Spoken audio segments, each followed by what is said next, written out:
சென்னையில் விடிய விடிய கனமழை கொட்டி தீர்த்தது. கடந்த 24 மணி நேரத்தில் அதிகபட்சமாக சோழிங்கநல்லூரில் 9 சென்டிமீட்டரும், அடையாறு, ஆலந்தூர், செம்பரம்பாக்கத்தில் தலா 7 சென்டிமீட்டரும் மழை பதிவாகியுள்ளது. மேற்கு திசை காற்றின் வேக மாறுபாடு காரணமாக மழை பெய்யும் என சென்னை வானிலை ஆய்வு மையம் கூறியுள்ள நிலையில், சென்னையில் மாலையில் பல்வேறு இடங்களில் பரவலாக மழை பெய்தது. இதேபோல் நள்ளிரவிலும் இடி, மின்னல், காற்றுடன் மழை வெளுத்து வாங்கியது. விருகம்பாக்கம், கிண்டி, நுங்கம்பாக்கம், அடையார், பட்டினப்பாக்கம் உள்ளிட்ட இடங்களில் மழை பெய்தது. புளியந்தோப்பு, பெரம்பூர், தாம்பரம், மாடம்பாக்கம் உள்ளிட்ட இடங்களில் திடீரென கருமேகங்கள் சூழ்ந்து மழை கொட்டியது. பகலில் கடும் வெப்பம் வாட்டி வதைத்த நிலையில் இந்த மழையால் குளிர்ச்சி நிலவியது.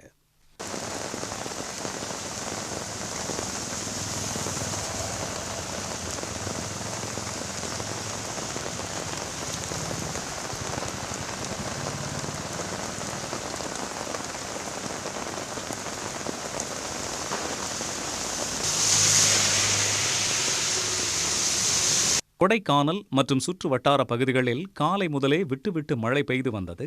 சாரல் மழையில் நனைந்தபடியே சுற்றுலா பயணிகள் படகு சவாரி மேற்கொண்டனர். இந்த நிலையில் நேற்று மாலை தொடங்கி இரவு வரை செண்பகனூர், மூஞ்சிக்கல், அண்ணா சாலை உள்ளிட்ட பல்வேறு பகுதிகளில் கனமழை கொட்டி தீர்த்தது.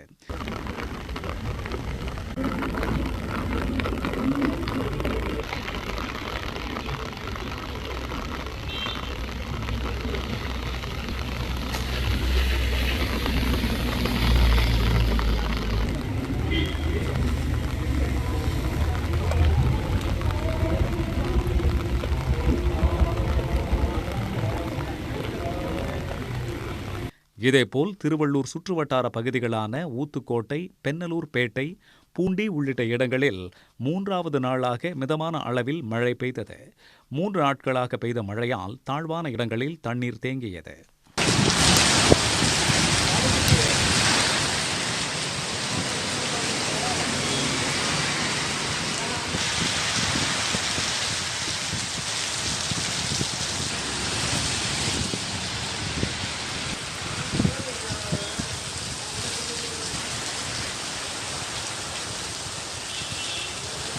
ராமநாதபுரம் மாவட்டம் கமுதி, கோட்டைமேடு உள்ளிட்ட இடங்களிலும் கனமழை பெய்தது.